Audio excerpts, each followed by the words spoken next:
परब्रह्मलिंगं भजे पाण्डुरङ्गं।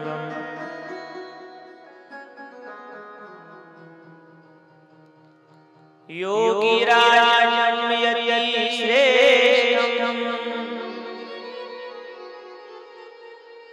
अनुसूयानन्दवर्धनम्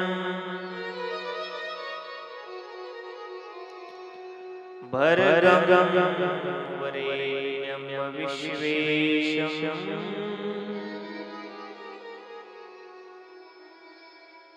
दत्तात्रेयं जगद्गुरुं।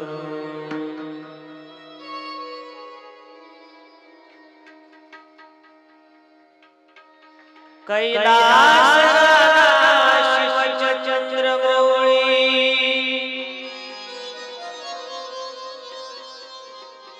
फणीन्द्रमाथा मुकुटे झळाळी कारुण्य सिंधू भवदुःखहारी तुझ विन शंभो मज कोण तारी। नमो सद्गुरु तुकया ज्ञानदीपा नमो सद्गुरु सच्चिदानंद रूपा नमो सद्गुरु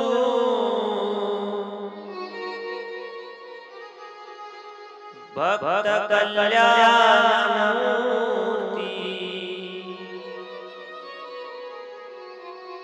नमो सद्गुरु भास्करा पूर्ण कीर्ति।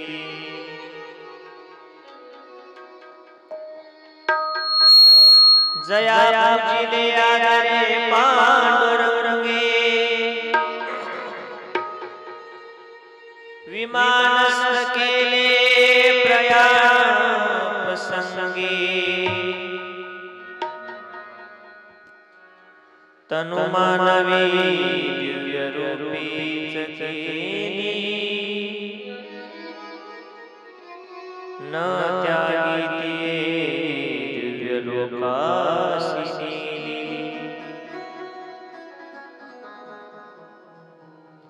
शबरी नाम गुणोत्पन्नम् मारुतिर्नाम यस्य पिता माता नाम यस्य तन्नमामि किशनगिरिं। ज्या ज्या ठिकाणी मन जाय माझे त्या त्या ठिकाणी निज रूप तुझे। ज्या ज्या ठिकाणी मन जाय माझे त्या त्या ठिकाणी निज रूप तुझे। ज्या ठिकाणी मन जाय माझे त्या त्या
चराचरी व्यापकता दयाची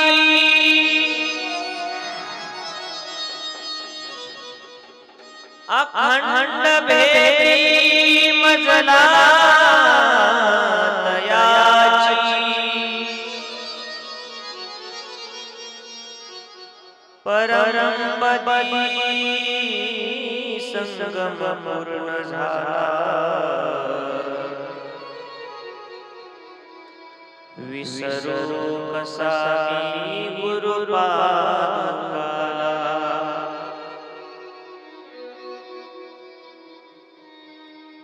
आता कसा उपकार फेडू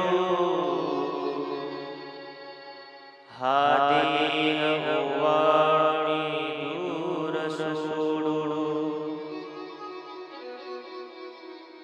म्या एक भावे प्रणिपात केला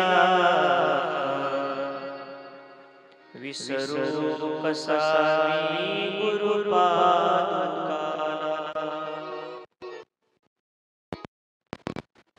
प्रवराते निवास देवगण ग्रामे कर्मभूमि किसनगिरी बाबा प्रिय शिष्यं तन्नमामि भास्कर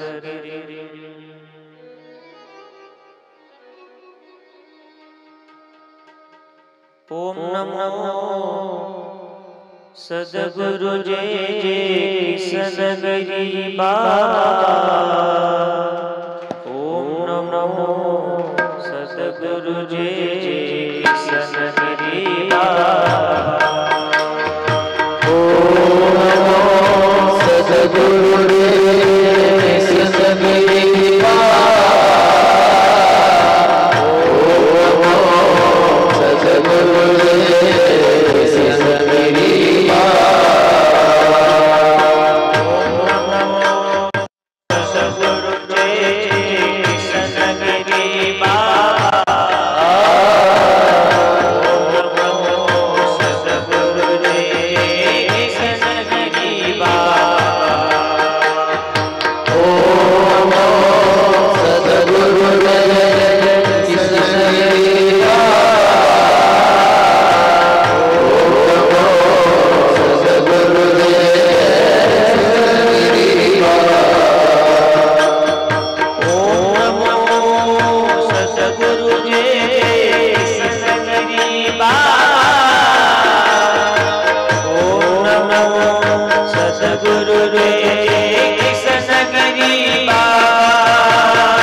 ब्रह्म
सकल दुख हरता सद्गुरु राया नमो नमो सद्गुरु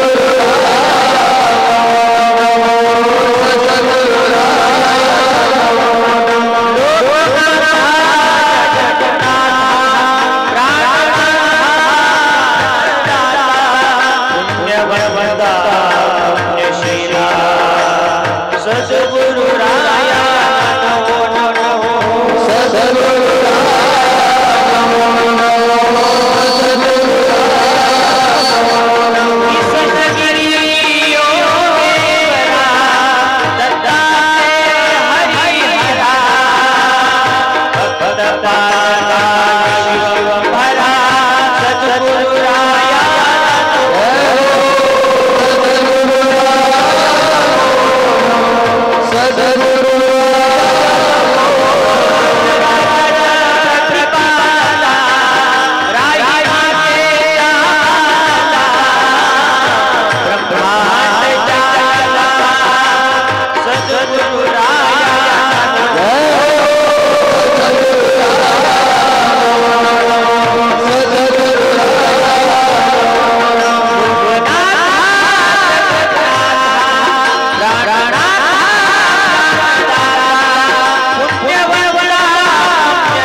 सद्गुरु जय किसन गिरी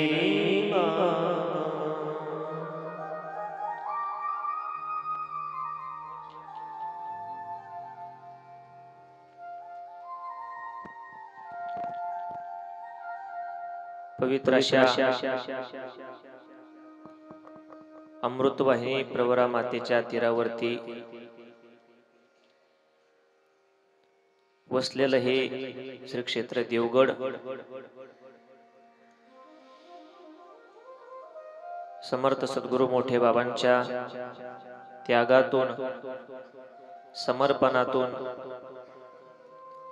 तपश्चर्येने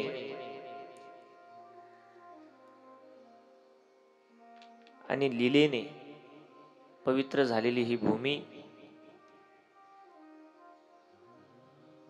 प्रवरा अमृत वाहिनी म्हटलं की बाबांची ओळख महाराष्ट्रामध्ये आहे. प्रत्येक नदीच्या तीरावरती काहीतरी एक महात्म्य आहे. गोदावरी मातेचं महत्व वेगळं आहे, प्रवरा मातेचं महत्व वेगळं आहे, नर्मदा मातेचं महत्व वेगळं आहे. तुकोबाराय म्हणतात, हा गोदावरीचा काठ म्हणलं की भगवान महादेवांची पुरातन ठिकाणं, मंदिरं, देवदेवतांची राऊळ, गोदा तटे निर्मळे देवदेवतांची राऊळे, संत महंत मेळे दिवस जाय सुखाचा. महाराष्ट्रामध्ये नवे नवे संपूर्ण वारकरी संप्रदायात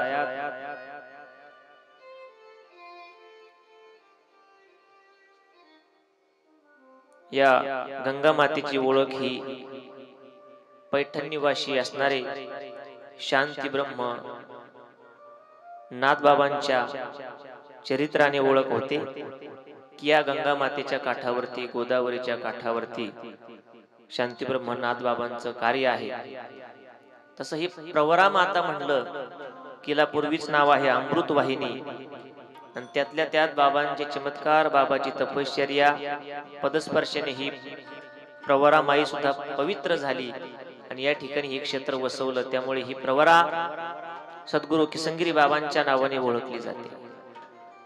प्रवरा तीरी देवगड क्षेत्री वसवनी अवधूता,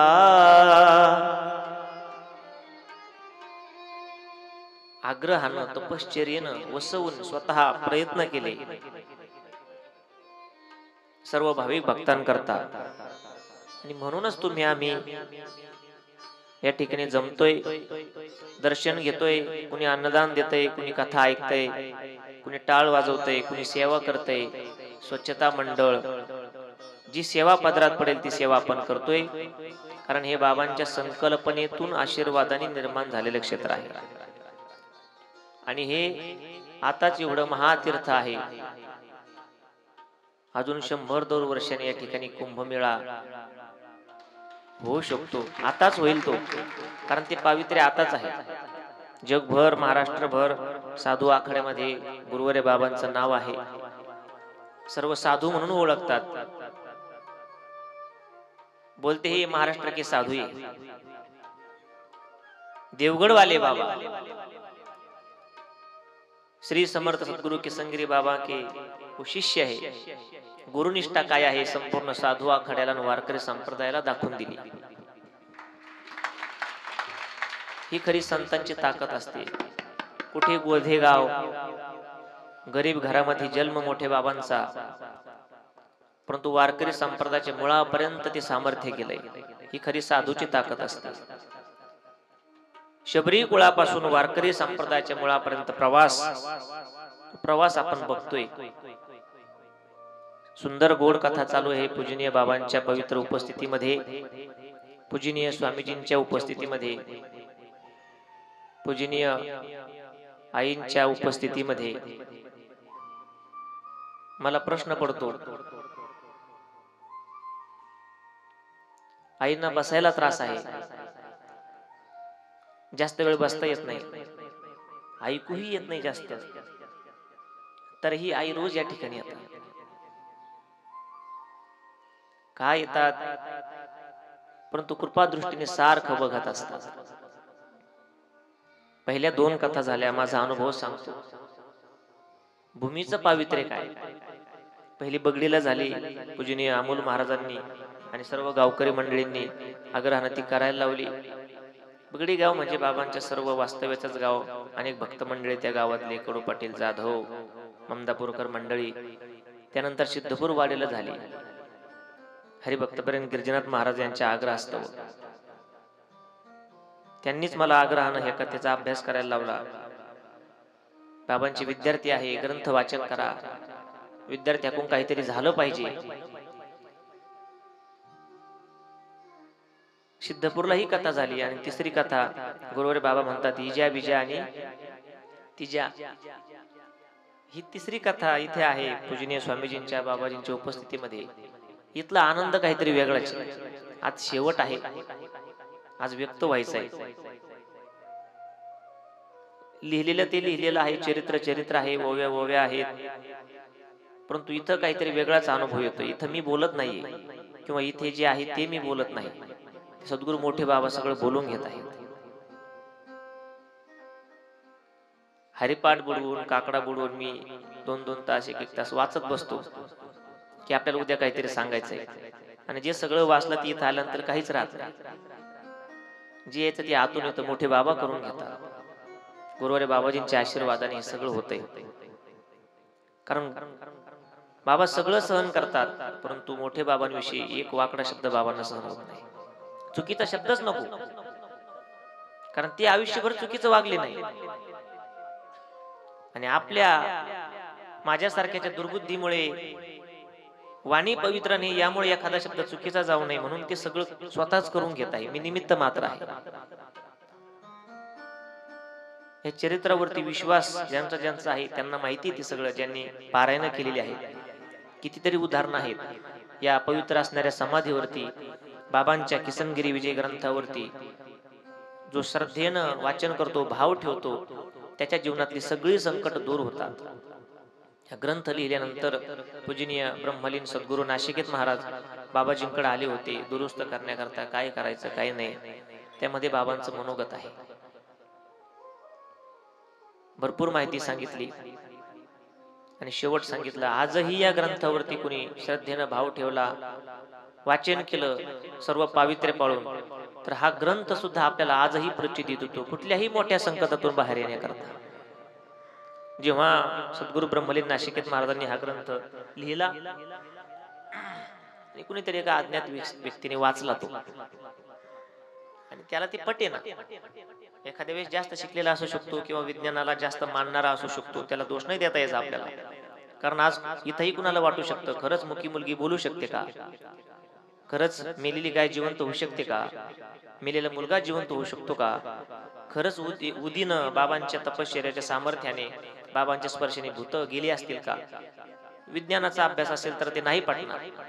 असाच कोणतरी एक व्यक्ती, अज्ञात व्यक्ती ग्रंथ वाचन केलं आणि त्याच्या कानावर गेलं की बाबांच्या पदस्पर्शाने पावन झालेली ही भूमी, इथे बाबा लहानपणी तपश्चर्या करायचे आणि वाळूची करुण पिंड आत्म्यात शोधी ब्रह्मांड, कोंझळीने पाणी अखंड पिंडीवरी घाली, त्या पिंडी शेजारी जाण वाळली काडी देतसे खून, तीच अगरबत्ती म्हणून सेवा चाली निरंतर. हे सगळं वाचलं त्याने. विचारलंय का भक्ताला, हे खरं होतं का? वाळली काडी घोसल्यानंतर तिथे रोवल्यानंतर सुगंध येत होता का? प्रश्न निर्माण झाला, किंतु परंतु निर्माण झाला आणि वाक्य गेलं, असं कुठं लिंबाच्या काडीला सुगंध येत असतो? बाबा समाधीस्थ झाल्यानंतरचा हा प्रसंग आहे. आणि काही काळ गेले, काही दिवसांनी मग अण्णा आजारी होते, म्हणजे सद्गुरू नाशिकेत महाराज आजारी होते. ग्रंथाचंही बरंच लिखाण झालेलं होतं. त्या व्यक्तीला एक दिवस, जो व्यक्ती बोललो होता, त्याच्या स्वप्नामध्ये बाबा गेले झोपलेला असताना. कारण साधू होते, परंतु शांत साधू नाही. वृत्ती तुझी दुर्वासा परी, जशाला तसं उत्तर. आणि स्वप्नात गेले आणि अगरबत्तीने त्या व्यक्तीला चटके दिले. स्वप्नात बऱ्याच वेळ चटके दिले आणि मग तो माणूस गडबडून उठला आणि सकाळी कळलं की अशी अशी बालमूर्ती, अशी अशी छोटीशी मूर्ती स्वप्नामध्ये आली, फेटा बांधलेला, शिरी बांधी येले मुंडासे महान, अंगीती पैर शोभतसे, परिधान केले धोतर आणि कटी, गुडघ्यापर्यंत धोतर, हातामध्ये घेतलीसे काठी हाती थोर. लक्षात आलं हे सद्गुरू मोठे बाबा आहेत. ग्रंथामध्ये फोटो बघितला असेल. आणि धावपळीनं देवगडला आले, दर्शन घेतलं आणि नाशिक महाराजांच्या एका मित्राला सांगितलं असं असं होतंय म्हणले मला. महाराजांना जाऊन सांगितलं. म्हणजे तुम्ही असं काही बोलले होते का, ग्रंथाचा काही अपमान झाला होता का? हो म्हणले, मी म्हटलो होतो की असं कुठं लिंबाच्या वाळलेल्या काडीला कुठं अगरबत्तीसारखा सुगंध येतो का? हा ग्रंथ आज आशीर्वादही देतोय, प्रचितीही देतोय आपल्याला. बाबांच्याच रूपाने हा ग्रंथ आहे, त्यांच्या मुखातले शब्दच आहेत ना त्याच्यामध्ये. मग आशीर्वादामध्ये तरी काय असतं? आशीर्वाद म्हणजे अशी एखादी वस्तू नाही की ती फेकून मारावी किंवा खिशात हातात द्यावी. आशीर्वादा माझी शब्दाची असती, कार्य ही करती क्षणमात्रे. कृपा आहे सद्गुरू नाशिकेत महाराज आणि पूजनीय आज उपस्थित असलेले आमचे शेळके बाबा पाथर्डीवरून आले, ज्यांनी आपल्या बाबांच्या अभंगावलीचं लिखाण केलं. अगदी वारकरी संप्रदायात हे अभंग कीर्तनात घ्यावे एवढं स्वच्छ लिखाण, ती यमक जुळवणं आणि जशाचे तसे शब्द रेखाटले. आता जे पद म्हणलो ते त्यांनी लिहिलेलं आहे. आशीर्वाद म्हणजे काय? आशीर्वादा माझी शब्दाची असती, कार्य ही करती क्षण मात्रे. बाबा म्हणायचे ना, बाल बच्चे सुखी रह जाओ, तुम्हारा भला हो जाओ, किंवा बाळ गोपाळ ते राहावे आनंदी, सुखाची संधी हो सदा, सुखाची संधी हो सदा, सुखाची संधी हो सदा. बाळ गोपाळ ते राहावे आनंदी, सुखाची संधी हो सदा, सुखाची संधी हो सदा.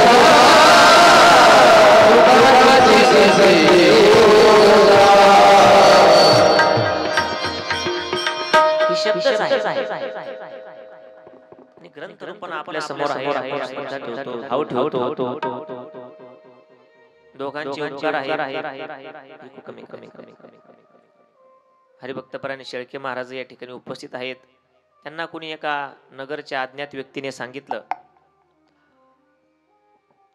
बहुतेक ते मुस्लिम होते, त्यांनी सांगितलं, अहो तुम्ही एवढं छान लिखाण करता, मुस्लिम व्यक्ती पण देवगड भक्त, मोठे बाबांची प्रचिती आलेली असावी काहीतरी. म्हणले, महाराज तुम्ही एवढं छान लिहिता, आमच्या बाबांचं काहीतरी लिहा. बरोबर ना शेळके बाबा? आणि त्यांनी ते घेतलं. इतकी गोड अभंगवली हे कालांतराने वारकरी संप्रदायात वापरली जाईल, कीर्तनामध्ये भजनामध्ये. तसं कालच असणारे कीर्तनकार अंकुश महाराज यांनी ताहराबादचे असणारे महिपती महाराज यांच्या काही ओव्या गायल्या. तिथपर्यंत वारकरी संप्रदायात ते लिखाण स्वीकारलं जातं. हे अभंगही वारकरी संप्रदायाच्याच पद्धतीने लिखाण झालेलं आहे, गोड आहे. ही बाबांची लीला आहे. आणि ग्रंथावरती समाधीवरती विश्वास ठेवून जो भक्त आपला परमार्थाचा रस्ता शोधतो, चालतो, त्याला जीवनामध्ये समाधान प्राप्त होतं. अनेक भक्त मंडळी आहेत की ज्यांना जीवनामध्ये हे समाधान मिळालं. आताही ते आहेत, कोणाच्या पिढ्या आहेत, पुढच्या कोणाचे नातू आहेत. ते सर्व भक्त मंडळी एकत्र झाले. काल आपण बघितलं, इथे यज्ञ सोहळा झाला, अन्नदान, भजन, पूजन, पाऊस झाला परिसरामध्ये, बागायती क्षेत्र झालं, धनधान्य चांगले पिकले, समाधानी झाले. लोक परंपरेला धन्यता देऊ लागले, बाबांचे गुणगान गाऊ लागले. हळूहळू बाबा थकत होते आणि ती जुनी सर्व भक्त मंडळी की जे बाबांच्या अगदी जवळ होते, तन मन धनानं कशी सेवा असेल ती बाबांनी सांगायची आणि त्यांनी लगेच करायची. त्यामध्ये मुरम्याचे असणारे लक्ष्मण भाऊ वरखडे असतील, भीमाशंकर भाऊचे वडील, आपले चोपदार पहिले बाबुराव पाटील भास्कर, कुंडलिकांना जाधव, ही सर्व आता नाहीत. वैकुंठवाशी रामराव दादा, वैकुंठवाशी चांगदेव पाटील जाधव, वैकुंठवाशी उत्तमराव पाटील जाधव, बाबुराव पाटील तनपुरे, मोठे मामा, वैकुंठवाशी आरगडे टेलर, जोंधळे गुरुजी, ही सर्व भक्त मंडळी, भालगावचे भागवत पाटील, बहिरवाडीचे थोटे, पिंपरी, मडकी, सर्व भक्त मंडळी जुने. गर्दी नव्हती पण बाबांची एकनिष्ठ होती. बाबा थकले म्हणून थोडंसं एकत्र आले सर्व आणि इच्छा व्यक्त केली की बाबा तुम्ही लहानपणी सगळ्या तीर्थयात्रा केल्या, परत एवढे महान गुरु कोणत्या जन्मात भेटतील माहीत नाही. तुम्हाला चालताही येत नाही, परंतु आपण गाडीने तीर्थयात्रा करू म्हणले. आमची इच्छा आहे की संताबरोबर तीर्थयात्रा करावी. बाबा म्हणले ठीक आहे. मग कुठे कुठे जायचं सगळं ठरलं. गुरुवर्य बाबाजी विद्यार्थी अवस्थेत, मोठे बाबा, सर्व भक्त मंडळी एकत्र आले आणि निघाले. म्हणले कुठून सुरुवात करावी? म्हणले संतापासून सुरुवात करू. तीर्थयात्रा ही संताबरोबर करावी. अभंगावली लिहिली ज्यांनी असे शेळके गुरुजी, त्यांचा सन्मान या ठिकाणी होत आहे.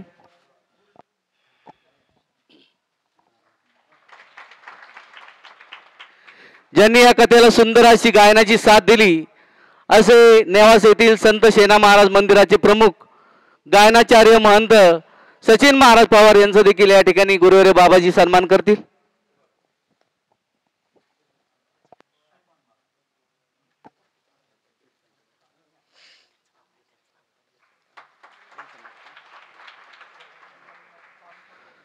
त्यांना साथ देणारे गायनाचे सोपान महाराज दारकुंडे यांचं देखील गुरुवर्य बाबाजी सन्मान करतील.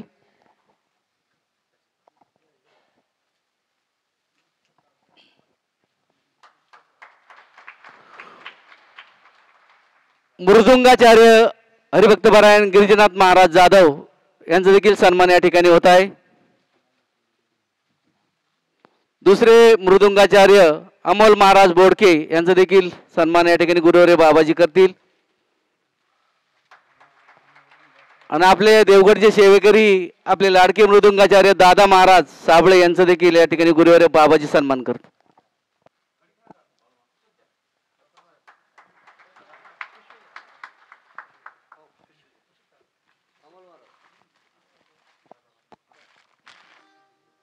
दादा महाराज साबळे,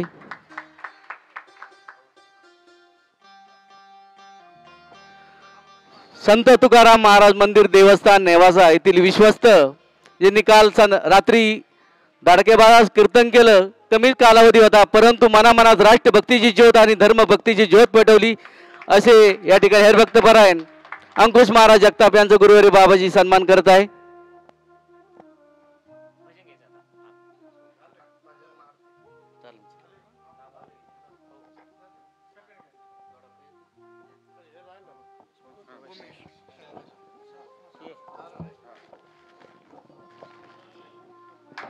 बाबांची नामावली होईल आणि त्यानंतर आरती होईल.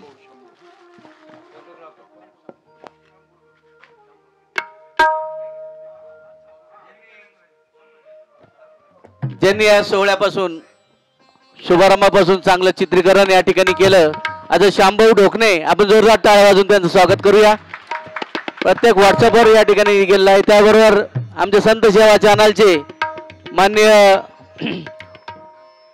सोमनाथ भाऊ वाखोरे यांचा देखील सन्मान या ठिकाणी होत आहे.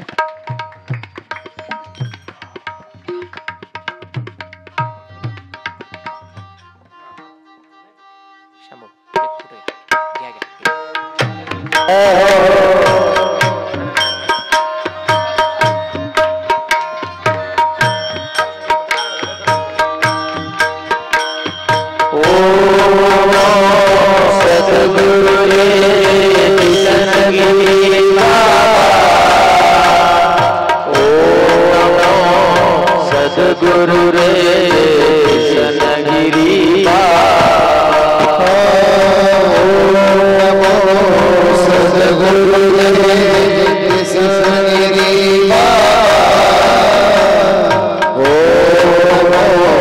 सदगुरु रे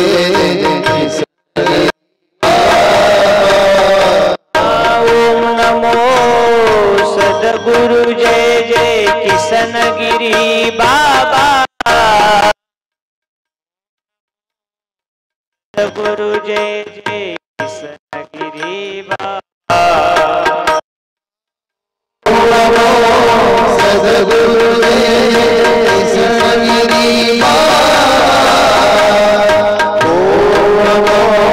सदगुरु जय किशनगिरी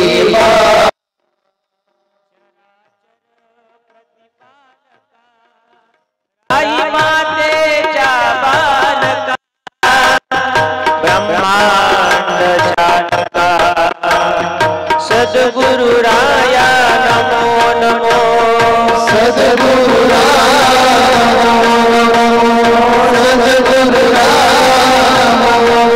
कृष्णगिरी योगेश्वरा दत्तात्रेय हरिहरा भक्त पालका विश्वंभरा सिद्धेश्वरा नमो नमो सिद्धेश्वरा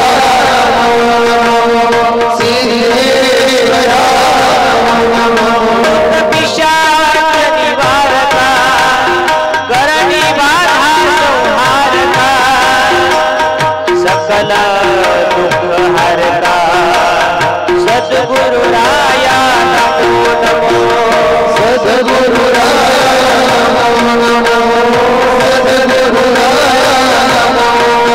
रूपनाथा जगन्नाथा प्राणनाथा प्राणदाता पुण्यवंता पुण्यशीला सद्गुरु राया नमो नमो सद्गुरु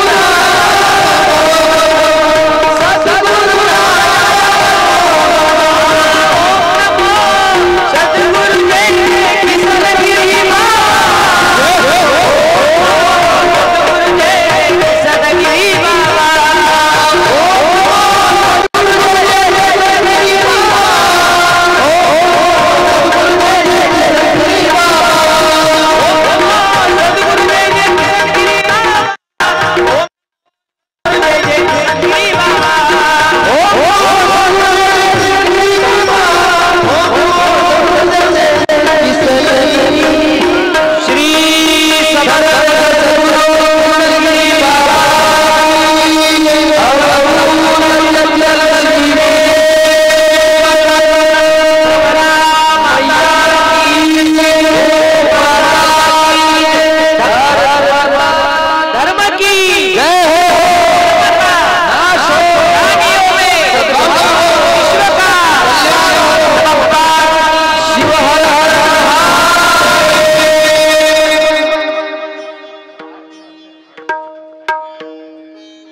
पडून असल्या बसल्या बसल्या मोठे बाबा सर्व आठवायचे.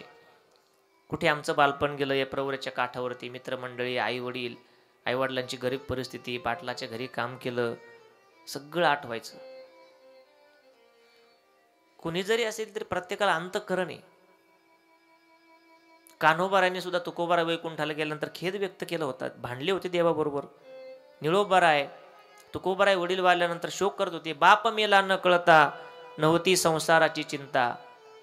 मायबाप ते मायबाप असतात. जगाच्या मालकालाही आईच्या उदरातून जन्म घेण्याचा मोह नाही आवरला आणि आई शब्द म्हणण्याकरता तरसत होते जगाचे मालक. विश्वाचा जनिता म्हणे यशोदेसी माता. आई आई असते. आई वडील हे मुलांकरता सर्व असतो. बाबा सर्व आठवायचे. लहानपणी एकदा आई रागावली होती बाबांवरती. बाबा रुसून गेले होते. बऱ्याच दिवस पाहिलं पण नाही सापडले. 1 वर्ष 1.5 वर्ष बाबा इथेच शनी मंदिराच्या मागे दरडीमध्ये अगस्त्य ऋषींची गुफा, तिथं तपश्चर्या करायची. घरी जायचं नाही. नदीत वाहत येईल ते नारळ काही असेल ते खायचं, एखादं फळ. रुसले होते. आई सांगायची. आता आईची भाषा ती आईची. तेव्हा बाबा नव्हते. बालपणच. दिवसभर आई गल्लीमध्ये शोधायची. कृष्णा जेवण करून नाही गेला. बाकीची मुलं जेवण करून जातात. लक्ष नाही स्वतःकडे. रात्रीही राहत नाही. जनावर ओळायची कुठं गायब होतात माहीत नाही. रागवली होती एक दिवस. जेव्हा मासे पकडत असताना बाबांनी मासे पाण्यात सोडले. घरी जाऊन दादांनी सांगितलं की आई म्हणले आपला कृष्णा असं असं करतो. 1-2 वेळेस बघितलं, नेहमीच झालं. मग आईला राग आला. आई म्हणल्या हे विकून बाजार करायचं, सगळं करायचं, हे खायचं नाही, मग काय खायचं? तू काय संन्यासी होणार आहे का? आणि हे वाक्य ऐकल्यानंतर बाबांना राग आला किंवा नाराज झाले. परत आईकडे गेलेच नाही. फार दिवसांनी परत भेट झाली. रुसली होती आई, बोलत नव्हती. आई वडील हे पहिलं दैवत आहे प्रत्येकाचं. मातृदेव, वेदाने सांगावं, मातृदेवो भव पितृदेवो भव. तुका म्हणे माय बापे अवघी देवाचीच रूपे. बाबांनी बोलावं ही माझी भावना आहे. ही बोलून घेणारे बाबा आहेत. शब्द वेगळे असतील पण हीच भावना प्रत्येकाची असते. बाबा म्हणायचे, आई बोल माझ्याशी, रूस राग हान मला मार, परंतु माझ्याशी बोल, कारण तू माझं सर्वस्व आहे. आजही बघा पूजीने आई इथे आहेत, किती सगळं भरून वाटतं.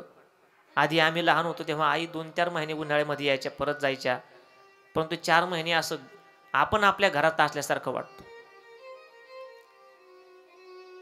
बाबा म्हणायचे, आई परत नाही जाणार कुठे, परत नाही त्रास देणार, तू सांगाल तसं करशील. लहानपण ना, त्रास देणार नाही,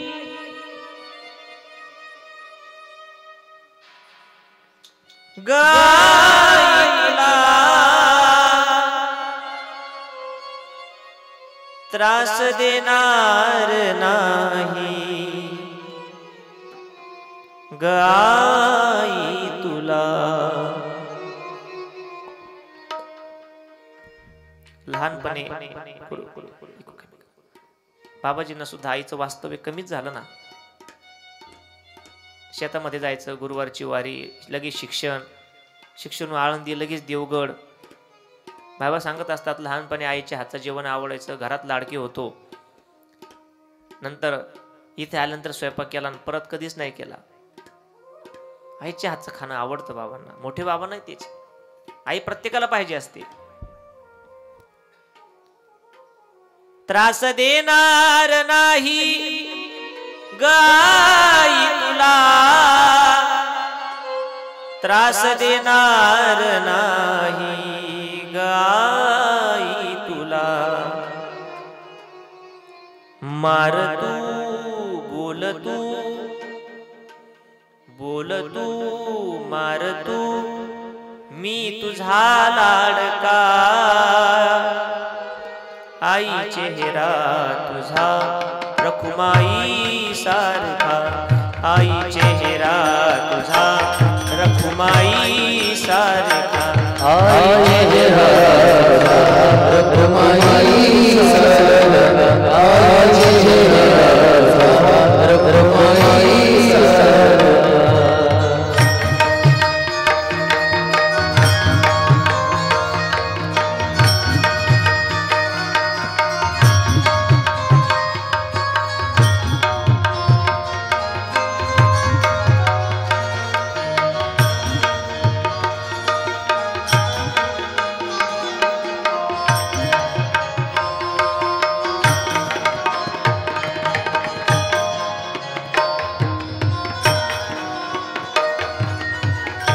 सर्व आठवायचं बाबांना पोटवरती पडल्या. कशी तपश्चर्या केली, कोण काय बोललं, कोणी परीक्षा घेतली, कोणत्या भक्तांनी पुढे पाठवलं, पाटील पाटलाच्या त्या गाया, ज्या जनावरांना सवय झाली होती बाबांची ती वस्त्र, सर्व आठवायचं. कोणत्या भक्तांनी मदत केली, मंदिर बांधण्याकरता कोणी सेवा केली, हे सगळं गुरुभवनात पोटवरती पडून आहे. परंतु बोलणं बंद आहे, आठवत राहायचे. आणि कधी कधी जवळ भक्त बसले की एखादं वाक्य बोलून टाकायचे. एखादी घटना जर कळाली की अमुक पाटील आपल्या भक्त होते आणि ते निधन झालं, त्यांचं वारले, असं काही कळालं, तर बाबांचं वाक्य असायचं, आमच्या आधी गेले, पोहोचले, म्हणले आम्हाला सोडून गेले. कधी कधी म्हणायचे, आम्हाला पहिलं तीर दिसतोय, आता झालंय, आता समजून घेतलं होतं. ज्या देही अवतरले त्या देहाचे कार्य संपले, हे सद्गुरुने जाणिले, म्हणून पुढे बोलिले.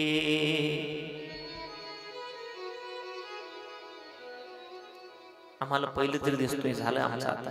संत येतानाही स्वतंत्र असतात आणि जातानाही स्वतंत्र असतात. काळाला थांबून ठेवतात, ते काळावर विजय असतो, त्यांचा सत्ता असतो. तुकोबाऱ्या सांगतात ना, येतो जातो आम्ही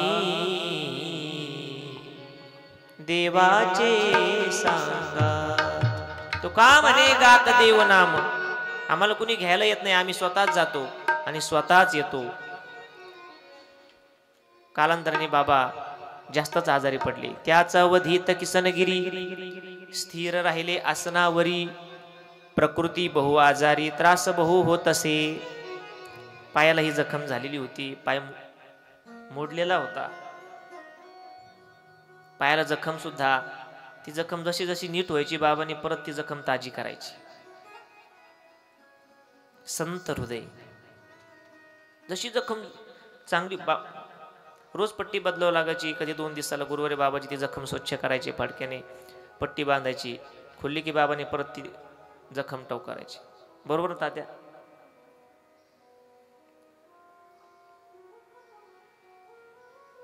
शेवटी म्हणले आता दवाखान्यात घेऊन जा.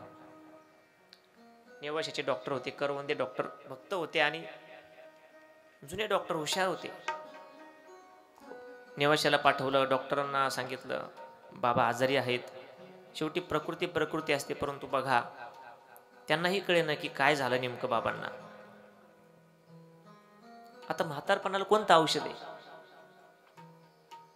ते म्हणले नगरला पाठवावं लागेल. बाबांची इच्छा नव्हती नगरला जायला, गाडीतही बसत नव्हते. नाही जायचं म्हणले आम्हाला, काय झालं नाही आम्हाला. बाबा बोलती वैद्यासी, दुखणे नाही आम्हासी, न्यावे आम्हा देवगडासी, ऐसे भक्ता बोलिले. नगरला कशाला म्हणले, आता इथेच देवगडला चला. पण नेलं बाबांना, नगरला नेलं. दवाखान्यामध्ये त्या ठिकाणी ॲडमिट केलं. डॉक्टरांनी सगळे चेकअप केले, बघितलं काय झालंय. परंतु कुणाच्याच लक्षात येत नव्हतं की बाबांना काय दुखणं आहे. आयुष्यभर ज्यांनी दुसऱ्यांचे दुखणे नीट केले, बघितले, न सांगता कळत होतं त्यांना. त्या महात्म्याचं दुखणं कळणं एवढं सोपं आहे का? नव्हतं कळत. बऱ्याच दिवस दवाखान्यात होते. भक्त मंडळी भेटण्याकरता यायचे. बाबा बघायचे त्यांच्याकडे, दुःख वाटायचं. कुठं आलोय मी? कुठे प्रवरेचा तो पवित्र काठ, भगवान दत्तात्रयाचं मंदिर, ती सगळी भूमी, त्या गोशाळेतल्या गायी, शेवट कुठे करायचा, आता कुठे आहे ते कॉटवरती पडून चिंता करायची. भक्तांना कधी बोलायचे मला घेऊन चला देवगडला, इथं नाही राहायचं मला. इथं कशाला ठेवलंय? मला चिंतन करायचं का चिंता करायची? मला देवगडला घेऊन चला. परंतु भक्तांचा नाईलाज होत होता, कारण आजारी होते. इकडे गुरुवारी बाबाजींचा आदेश नाही आणण्याचा, तब्येत बरी नव्हती. अगदी कधी कधी बाबा कॉटवरून खाली उतरायची, एवढी प्रकृती खराब असताना अगदी खिडकीतून उडी मारण्याची वेळ. मला घेऊन चला. तसं एखादा लहान मुलगा आईवडिलाच्या मागे लागतो ना, मला यायचं, तसं बाबा मला घेऊन चला देवगडला. नाईलाज होता. काही महत्वाची भक्त मंडळी जवळची भेटायला आले की बाबा त्यांच्या समोर व्यक्त व्हायचे. मला माहिती तुम्ही मला नेणार नाहीये, पण हात जोडतो. ज्या महात्म्याने आयुष्यभर देवापुढे दुसऱ्याच्या कल्याणाकरता हात जोडले, ते आज स्वतः करता हात जोडतात. नाही नेणार तुम्ही, मला माहितीये, परंतु एक काम करा, जाता जाता तुम्ही नक्की देवगडला जाणार आहे. एक निरोप द्या फक्त भाऊंकडे. माझ्या अंतकरणातला भाव त्यांच्या समोर सांगा, ते समजून घेतील. मला शेवट इथं नाही करायचा. काळाला थांबवलंय मी. जाताना देवगडला एक निरोप माझा घेऊन जा.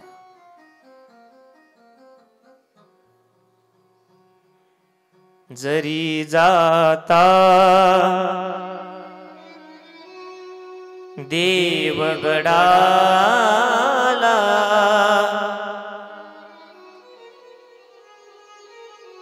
जरी जाता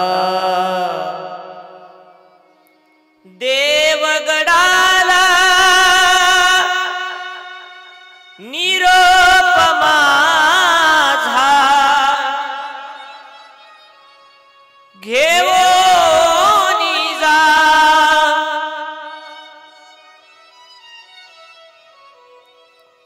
हा भाव माझ्या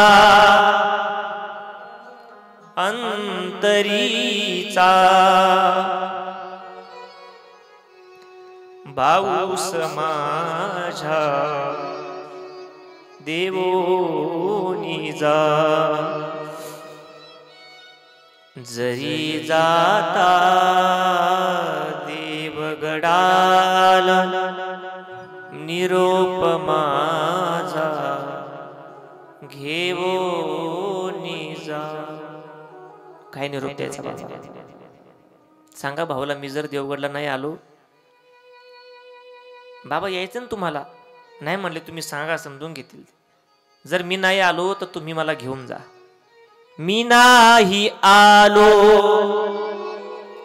देवगडाला, तुम्ही मजला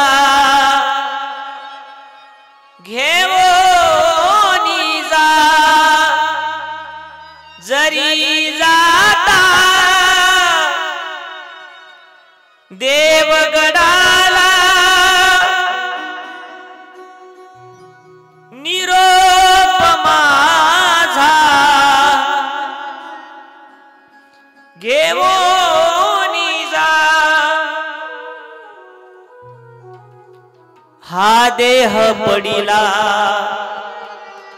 धरणीवरी,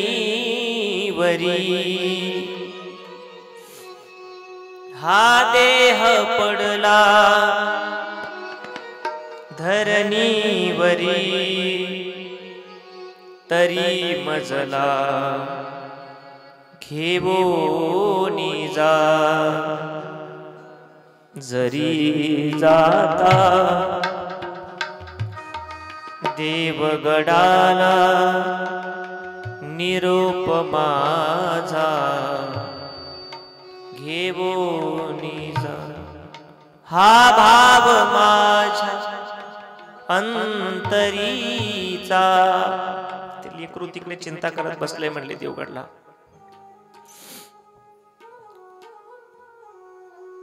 हा भाव माझ्या अंतरीचा, भाऊस माझ्या देवोनी जा.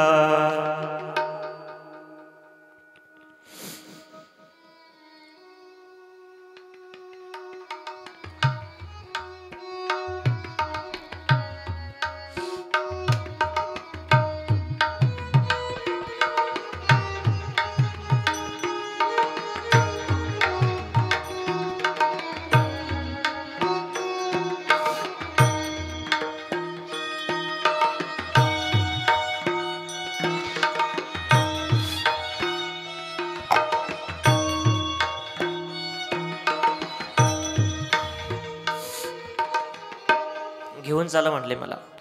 शेवटी दवाखान्यात बाबा थांबायला तयार नाही. डॉक्टरांनी फोन केला देवगडला, म्हणले बाबांना घेऊन जावं लागेल. देवगडला घेऊन आले. आनंद वाटला. जिथे सुरुवात आहे तिथे शेवट करायचा आहे आता. आणि संतांचे प्रयत्न जीवन चांगलं करण्याकरता, चांगलं बनवण्याकरता नसतात, शेवट गोड होण्याकरता असतात. यासाठी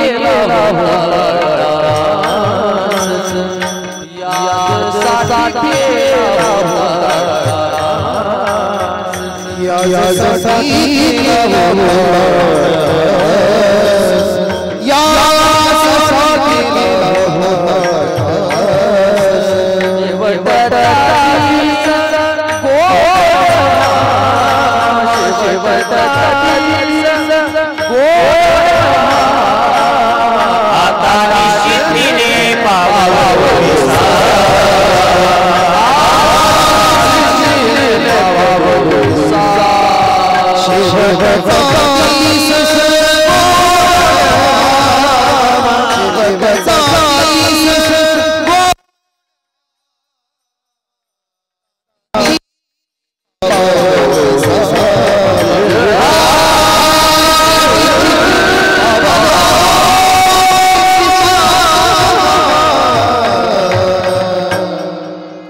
चांगला करायचा. इथं आले, भक्त मंडळी भेटले, आनंद वाटू लागला. जवळची सगळे आहेत, प्रेमाची होते. गुरुभवनामध्ये कॉटवरती पडून असायचे. गुरुवारी बाबाजी सेवा करायचे, पाय दाबणं, हात सेवा करणं, जेवण खावण सगळं. एक दिवस अचानक बाबांनी एक इच्छा व्यक्त केली, भाऊ इथं सप्ताह करावा असं मला वाटतंय. आता अधिक महिना आहे, सप्ताह झाला तर अन्नदान होईल, भजन पूजन होईल, परिसरातले सर्व मंडळ येऊन जातील. जिथे आम्ही आयुष्य व्यतीत केलं, कोणाच्या भक्ताच्या घरी काय काम केलं, कोणी मदत केली, सगळे येतील आणि सोहळा होईल. गुरुवारी बाबांनी मोठा सप्ताहाचं नियोजन केलं. कीर्तनकार मंडळी मोठमोठी दुरून मोठमोठं अन्नदान होऊ लागलं. त्या काळात 25,000 समुदाय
संताबरोबर जायचं तीर्थयात्रेला म्हणून विनंती केली. चला म्हणले. आपले भाऊ जिथून आले, जिथे आपले भाऊ शिकले, म्हणजे गुरुवारे बाबा, भाऊ म्हणायचे बाबा प्रेमाने, जिथे शिक्षण झालं तिथेच जाऊ म्हणले आणि निघाले. आता गुरु शिष्य दोघे जण अनिक जमोनी भक्तगण तीर्थयात्रे कारण निघते झाले मिळोनी. श्री संत मुक्ताई संस्थान महतनगर पुण्यवान भास्कर गिरींचे गुरुआसन तेथून नमून निघाले. ऐसे मुक्ताईंचा आशीर्वाद घेतला. मुक्ताई लहान सांभाळी ती सर्व परिब्रह्मांडाशी घाली तसे कव. कुणाही न कळली हिची ब्रह्मलीला. नमस्कार माझा मुक्ताई माऊलीला. पुढे उज्जैन, चित्रकूट, प्रयाग, काशी, गया, अयोध्या, नैमिकारण्यासी, कलकत्ता कालिका दर्शनासी, गंगासागर पाहिले, तिरुपती, जगन्नाथपुरी, मल्लिकार्जुन, पाताळेश्वरी, समुद्र स्नान केले, रामेश्वरी, कन्याकुमारी देखिली, अयोध्येला गेले. पुढे दर्शन झालं आणि एका वनामध्ये भोजना करता बसले. प्रभू रामचंद्रांचं दर्शन घेतलं. वनामध्ये भोजना करता बसले. सर्व भक्त मंडळी गोल रिंगण करून बसले आणि मध्ये बाबा बसले. थोड्या वेळाने 2-3 वानर त्या ठिकाणी आले. आता अयोध्ये म्हणलं राम वानर राहणारच. दास्य तू हनुमंत निकट पै केले म्हणून देखिले रामचरण श्रीरामदूतम शरणम प्रपद्ये.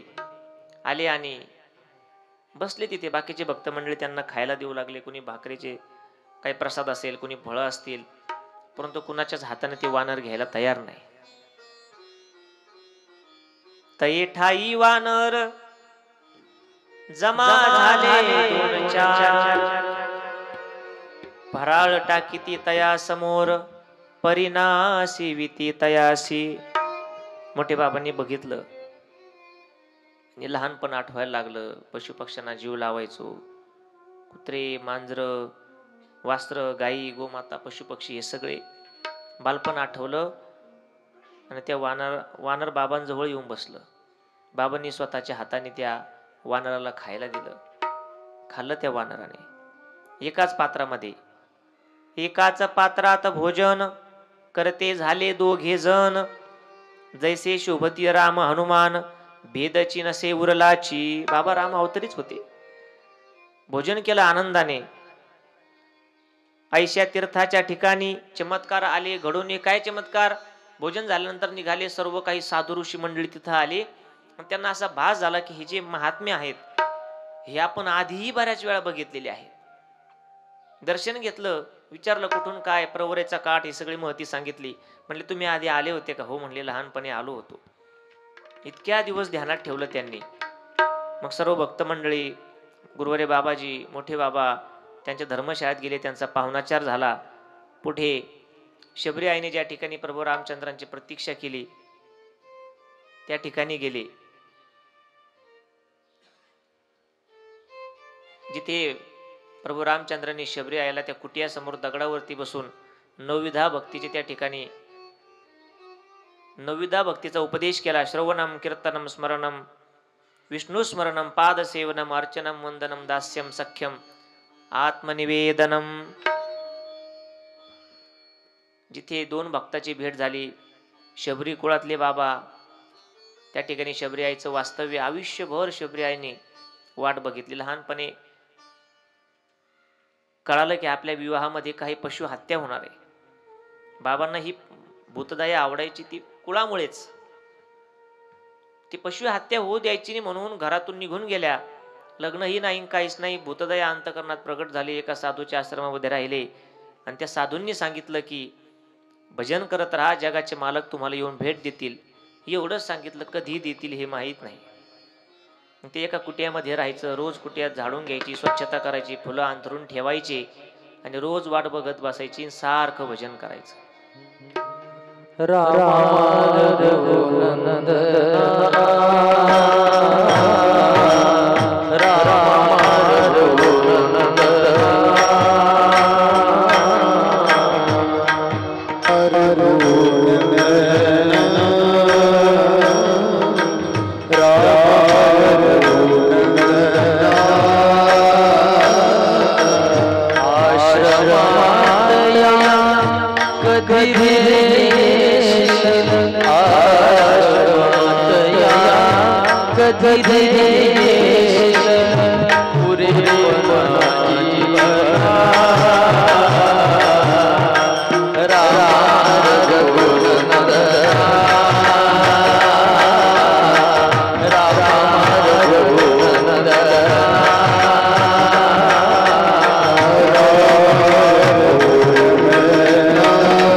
ते नेम.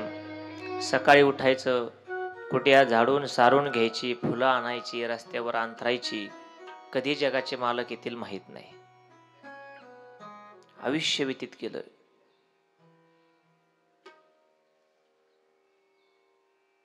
एक दिवस जगाचे मालक अचानक आले कुटियामध्ये. तो प्रसंग, भेट दिली, सर्व नवविधा भक्तीचा उपदेश केला. त्या ठिकाणी तीर्थयात्रा संपली आणि परत मार्गे देवगडला निघाले. प्रसंग भरपूर आहेत सांगण्यासारखे. येत असताना एक अशी घटना घडली की बाबा कुठेही जरी असले तरी त्यांचा जीव सर्व देवगडामध्ये असायचा हे आपल्याला कळेल. मागे येत असताना कुठेतरी एका तीर्थक्षेत्रावरती उन्हाळ्याचा दिवस, बसमध्ये गाडीमध्ये बाबा होते, सर्व भक्त मंडळी. अचानकच दुपारी 1:30-2च्या सुमारास बाबा त्या गाडीला कोपराने मारायचे, कधी काठी हाणायचे, आरडाओरड करायचे आणि म्हणायचे, आमच्या पायाला हात लावता का, आमच्या पायाला हात लावता का, आमची बाराबारी करता. आणि त्या दाराला जोऱ्यात जोऱ्यात मारायचे. भक्त मंडळी घाबरून गेली, कळत नव्हतं काय झालं. गाडी थांबवली, खाली घेतलं बाबांना. गुरुवारी बाबाजी, पूजनीय नामदेव महाराज आपले कंधारकर, भक्त मंडळी थांबले. विचारलं बाबाजीने, काय झालं बाबा? काय नाही म्हणे, आंघोळ करायची. बघितलं इकडे तिकडे, कुठेच पाण्याचे काही लवलेश वाटेना. सगळं कोरडं रान, कुठं थेंबर पाणी असेल असं वाटत नाही. पशुपक्ष्याचा आवाज नाही. पशुपक्षीही कुठे थांबतात जिथे जवळ आसपास पाणी असतं. बाबा इथे काही पाणी वाटत नाही असेल. नाही म्हणले, पाणी आहे, तुम्ही शोधा. दूर दूरवर पाणी दिसत नव्हतं. शेवटी बाबांनी सांगितलं, अंगुली निर्देश केला एका दिशेकडे, इकडे घेऊन चाला म्हणले मला. बाबांचा पाय दुखत होते, आजारी होते बाबा, चालणं शक्य नव्हतं. आपले नामदेव महाराज यांनी बाबांना पाठकुळी घेतलं. भाग्यवान आहेत नामदेव महाराज की ज्यांनी प्रभू रामचंद्रांनाच पाठकुळी घेतलं. आजही त्याच दारात पडून सेवा करतात ना. आम्हाला बाबांना नाही बघता आलं, हालचालही बघता येत नाही. एक चित्रपट आहे आपल्याकडे, तो बघणार आहे आपण, जुन्या काळातला. परंतु बाबा आहे ते फोटोमध्ये दिसतात, ब्लॅक अँड व्हाईट फोटो. अशी हालचाल बाबा चालताना बोलताना नाही आमचं भाग्य तेवढं.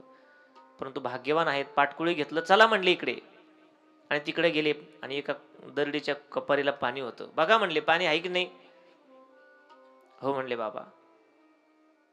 स्नान केलं, बऱ्याच वेळ बसले, कपडे काही सुकवले, धुतलेले, तिथे काही फोटो काढलेले आहेत आणि मागं निघाले. नेवाशामध्ये पेट्रोल पंपावरती आल्यानंतर एक प्रकार कळाला की बाबा असं का करत होते, का करत असतील.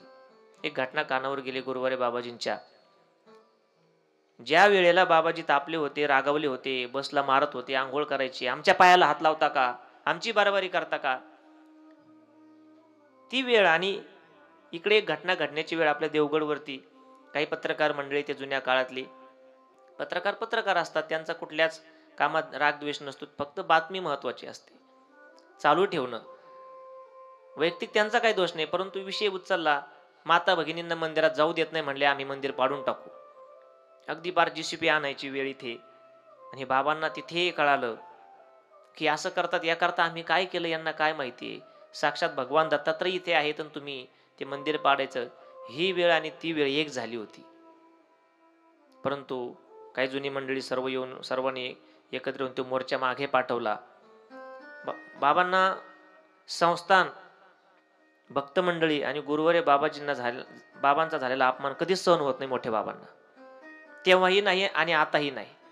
जरी कुठल्या प्रसंगात गुरुवारी बाबाजी माघार घेत असतील, चुकलं असेल आपलं, चूक असेल नसेल, आपण लहाने आहोत, बाबा सहन करतील, पण मोठे बाबा नाही सहन करत.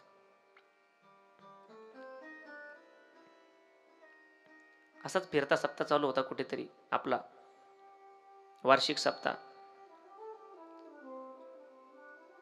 परिसरातल्या सर्व महाराज मंडळींना आमंत्रण दिलं. एक दिवस अचानक कीर्तनकार आले नाही. त्या परिसरात एक महात्मे होते, थोडी क्रोधी होती, पण अभ्यास छान होता, चांगलं होतं. म्हणली यांना विनंती करू आजच्या दिवस तुम्ही सेवा करा. परिसर होता म्हणून बाहेरचे कीर्तन असतील. त्यांना बोलवण्याकरता गेले. ते म्हणले आम्हाला वेळ नाही, नाही येता येणार. नाही येत म्हणले आम्ही. आमंत्रण टाळलं. काय हरकत नाही आले. दुसरे कीर्तनकार कीर्तन झालं आणि दुसऱ्या दिवशी तेच महाराज आपल्या सप्ताहाला त्या ठिकाणी भेट देण्याकरता आले. बाबांची पालखी ठेवलेली अशी झाडाखाली, कापडाचा मंडप बांधलेला, एक छोटासा ओटा होता. तिथे गुरुवारी बाबाजी बसलेले, कीर्तनकार, टाळकरी मंडळी, आपली सर्व जुनी मंडळी, लिंबाजी बुवा, कडू पाटील विधाटे, सुकाळे गुरुजी, मोठे गायक होते. परंतु फार वेळ दिला त्यांनी. इथं होते तेव्हा त्यांनीच चाल म्हणायची. सुकाळे गुरुजी फार मोठे गायक होते पुण्यातले. इथं असले ते की त्यांना असं वाटायचं, ते कीर्तन वगैरे घ्यायचे आमंत्रण देऊन दूरदूरचे, आळंदीचे. त्यांना कधी कधी वाटायचं एखादा कीर्तनकार येऊच नाही. का? मी गायक, लोक मला गायक समजतात, मला कीर्तन करायचं. ते पूजनीय रामनाथ महाराजांनी सांगितलं. विनोदाने कधी कधी म्हणायचे, मी एसटी स्टँडवर जाऊन जप करतो म्हणले. एखाद्या महाराजाला आणायला गेले की गाडी नसायची, वाहनाची सोय, गाडी बैल एखादी गाडी, तिथं जाऊन ते जप करायचे. आजचा कीर्तनकार येऊ नये, आजचा कीर्तनकार येऊ नये. म्हणजे विनोदाचा भाग, पण सेवा खूप केली त्यांनी इथे. सर्व गायक मंडळी, भजन कीर्तन चालू. ते महाराज आले ज्यांना बोलवलं होतं, ते नाव नाही सांगता येणार, परंतु मोठ्या बाबांना सहन होत नाही. आणि बाबाजी म्हणले, आता मोठे महात्मे होते, अधिकारी होते, या म्हणले महाराज वरती या. इथं वाटेवर आसन नव्हतंच ना काही, दगडाचा ओटा, त्याच्यावरच खाली बसण्यापेक्षा वरती या. नाही म्हणले आमची जागा खाली आहे. बसले खाली. विनंती करतात बाबाजी, भक्त मंडळी सर्व या, नाही आले. म्हणले आता मग आम्हाला खाली यावं लागेल. गुरुवारी बाबा म्हणले आम्हाला खाली यावं लागेल. आणि असं म्हणून ताड दिवशी उठले बाबा. ती छाटी अशी वाऱ्याने हलते, फेटा घातलेला उंच पुरा शरीर, पायऱ्या उतरत उतरत उतरत खाली. आता बाबांचं चालणं बघता कसं आहे, जणू काय प्रभू रामचंद्र चालतात तशी पावलं टाकण्याची पद्धत. शरीराचा तो सर्व अवयव, मोठमोठे हात, मोठाले बोट, जे रामरक्षेमध्ये प्रभू रामचंद्रांचं वर्णन आलं, ते सर्व बाबांच्या शरीरावरती सगळी लक्षणं उतरले खाली. त्यांना स्तुती नाही आवडत, परंतु शेवटचा दिवस आहे, सांग नाही म्हणते. याला पुढे परत कथा सांगू नका, काही नाही, एकदा झाले. आता वस्तुस्थिती आहे ती. मोठे बाबा सांगायचे म्हटल्यानंतर बाबा सांगावीच लागतात. जसं रामायणामधून जर हनुमंतरायांना वजा केलं तर काही शिल्लक राहत नाही. हे रामायण आहे आमच्याकरता. गुरुवारी बाबाजी तडा तडा तडा खाली आले आणि त्यांच्या जवळ जाऊन बसले. काहीच उद्देश नाही, काही नाही. पण थोड्या वेळाने वारा सुटला, वादळ सुटलं खूप अचानकच. लगेच मंडप फाटला, काही पडदे उडून गेले, कीर्तनही बंद करण्याची वेळ, लाईट गेली. सगळी भक्त मंडळी पाहत आहेत, काय करावं काय करावं. वारा थांबायला तयार नाही. गुरुवाजी बाबाजी खाली मान घालून बसलेले. हीच बसण्याची पद्धत. 5-10 मिनिटं झाले, चालूच आहे. काय करावं, कुणाला काय सुचेना. शेवटी आईच आहे ना. मातृ हृदयाने बाबा उठले. म्हणजे ती मोठ्या बाबांची पालखी होती, त्या पालखीवर जाऊन आपलं पवित्र मस्तक ठेवलं, थोड्या वेळ दर्शन घेतलं आणि हळूहळू ते वादळ सगळं शांत झालं. बाबा नाही कळत काहींना, माफी मागितली. मोठे बाबांना अपमान सहन होत नाही. कितीतरी उदाहरण आहेत. तीर्थयात्रा झाली, देवगडला आले, सर्व भक्त मंडळी दर्शन घेऊन निघून गेले. हळूहळू बाबांची तब्येत खालवत होती आणि पडून असायचे. गुरुभवनामध्ये जो बाबांचा खाट आहे, त्या खाटावरती पडून असायचे. नामस्मरण चालू असायचं, जपमाळ, भजन, पूजन. आधी तरी येणाऱ्या जाणाऱ्या भक्तांबरोबर मोठे बाबा बोलायचे, भाऊ दादा कसं आहे, प्रपंचात चांगलं आहे का. मंदिरात गेले, पाण्याचा तांब्या हातामध्ये आहे. सहज बाबांकडून जावं म्हणून बघितलं तर जपमाळ बंद पडलेली होती. जवळ गेले आणि हाताची नाडी चेक केली, ठोके बंद झालेले होते. हातातला पाण्याचा तांब्या दन दिशी खाली पडला. मोठ्यानं बाबा म्हणून आरोळी ठोकली. बाबा सांगून का गेले नाही, परत कधी भेटणार, कोणत्या जन्मामध्ये आम्ही तुमची भेट घ्यायची, कोण तुमच्या बरोबर राहील. या परिसरामध्ये तुम्ही फिरले, कोणी नव्हतं, पण आता आम्ही होतो ना. रात्रीही आमच्या बरोबर बोलले नाही, शेवटचं तरी एक शब्द बोलायला पाहिजे होतं बाबा. तांब्या खाली पडला, काय करू सुचेना, हातपाय गलित गात्र झाले, थरथर कापू लागले, पाय उचलण्याची ताकद नाही, काय करावं, काय असा प्रसंगच घडला नाही कधी. पुढे काय, नामदेव महाराजांना उठवलं, सर्वांना सांगितलं पुढे बातमी द्या. आपला भोंगा होता, तो भोंगा चालू केला. सगळ्या परिसरातल्या भक्त मंडळींना कळालं की काहीतरी अशुभ घडलंय. लोक येऊ लागले, बाबा पायाजवळ बसले, गीतापाठ चालू झाला. बाकीचे लिंबाजी बुवा, कडू पाटील विधाटी यांनी भजन चालू ठेवलं. पण पायाजवळ बघून बसून त्या पायाकडे बघितलं बाबांनी, पायाला चिरा पडलेल्या,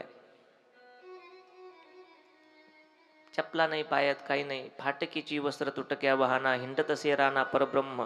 कधी स्वतःची काळजी नाही केली. बाबा किती फिरले या परिसराकरता तुम्ही, आता कोण फिरणार? या भक्तांनी कुणाकडे पाहायचं, आम्ही कुणाकडे पाहायचं, आम्हाला परत भाऊ कोण मानणार? आता या ऐश्वर्याचं आम्हाला काय करायचं? एवढा त्रास बाबा. ज्यावेळेस आमचे गुरु वडील, गुरु पिता आम्हाला सोडून गेले, तेव्हा डोळ्यात थेंब नाही आला. माय बापे आमा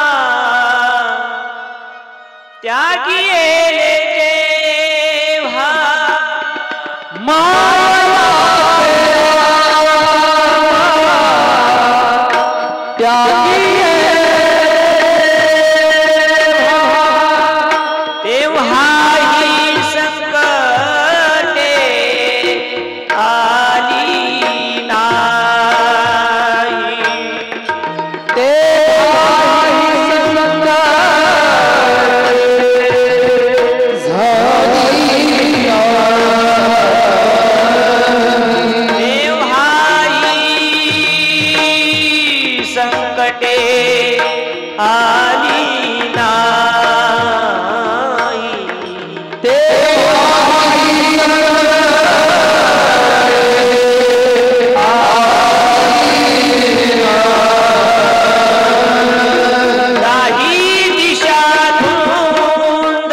सूर्याची उगवण्याची वेळ झालेली होती, परंतु सूर्याची वरती यायची हिंमत नव्हती.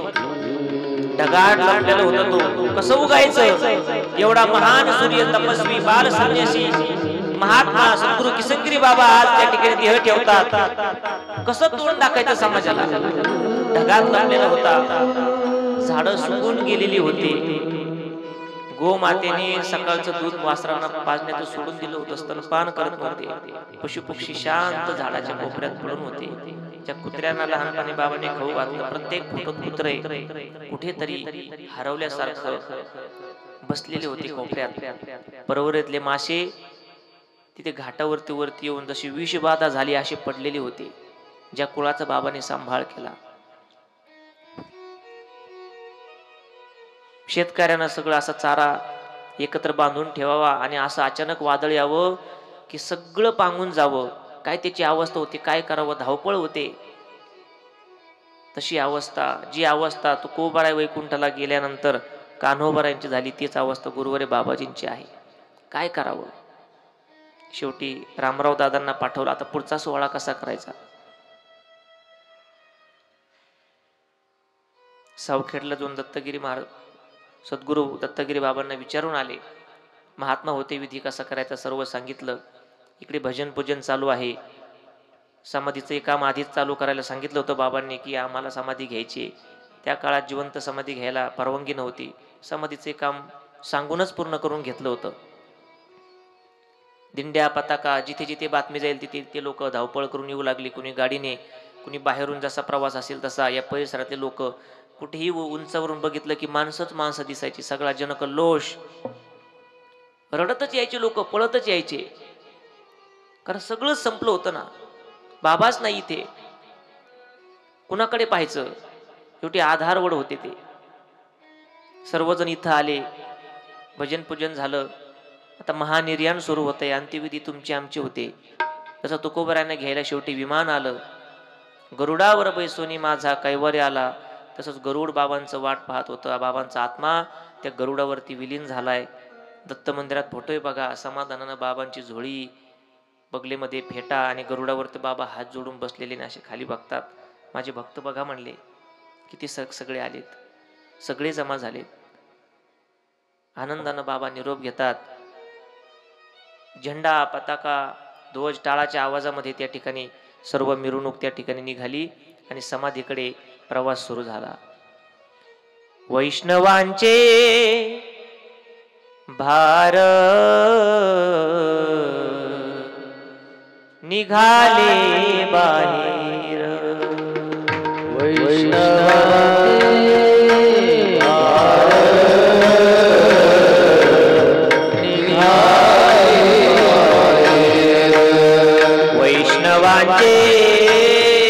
भार निघाले बाहेर.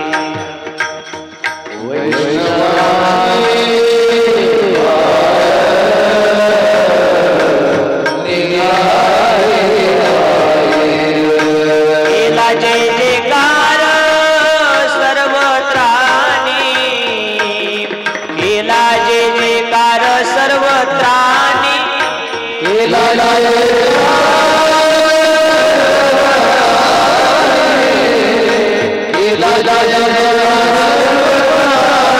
केला जय जयकार सर्वत्राणी, केला जय जयकार सर्वत्राणी.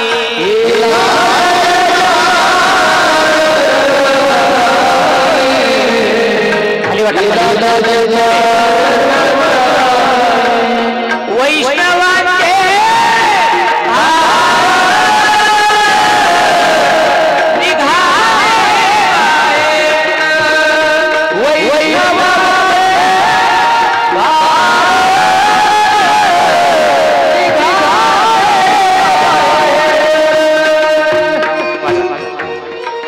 खाली पण फुलं वाटा. सांगितल्यानंतर आपण पुष्पवृष्टी करायची आहे बाबांच्या पुतळ्याकडे.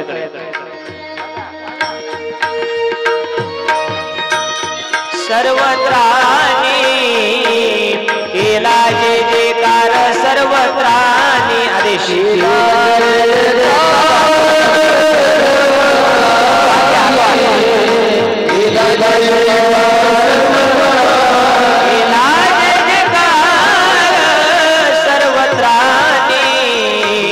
केला जय जयकार सर्वत्राणी.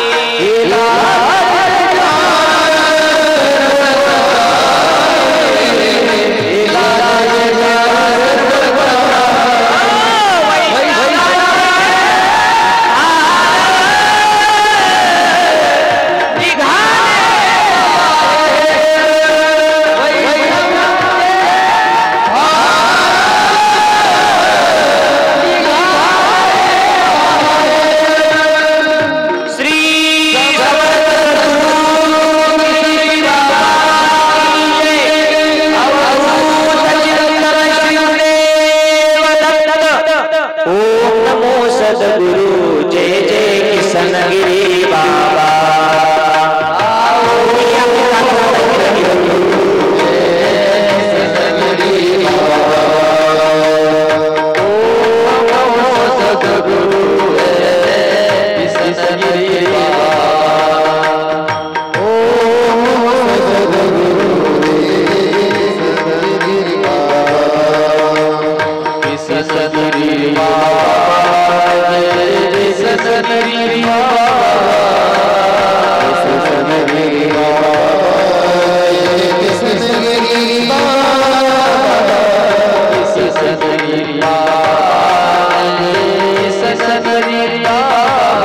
पुष्पवृष्टी झाली.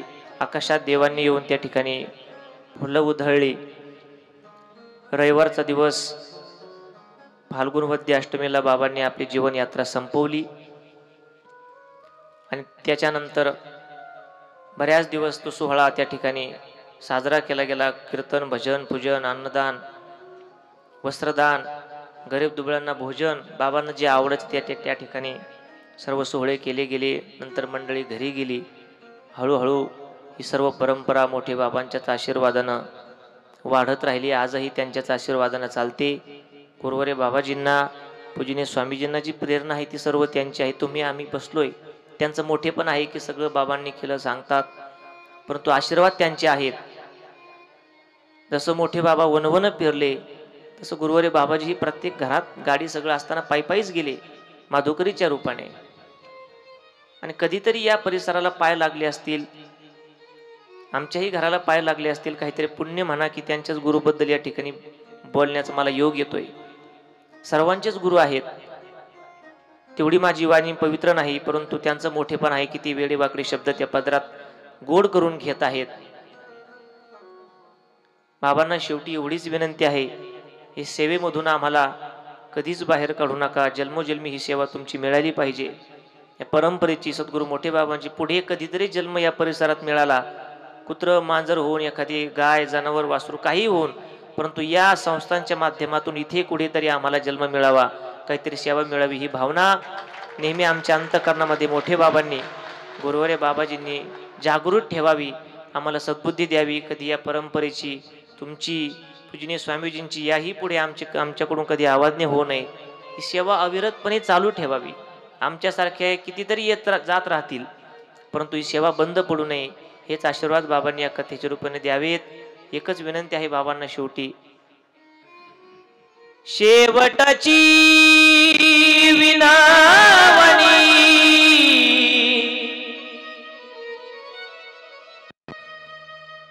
शेवटाची विनावनी संत जनी परिसावी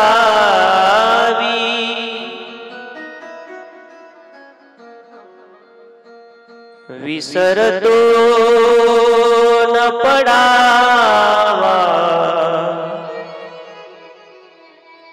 माझा देवा तुम्हासी विसरतो न पडावा माझा देवा तुम्हासी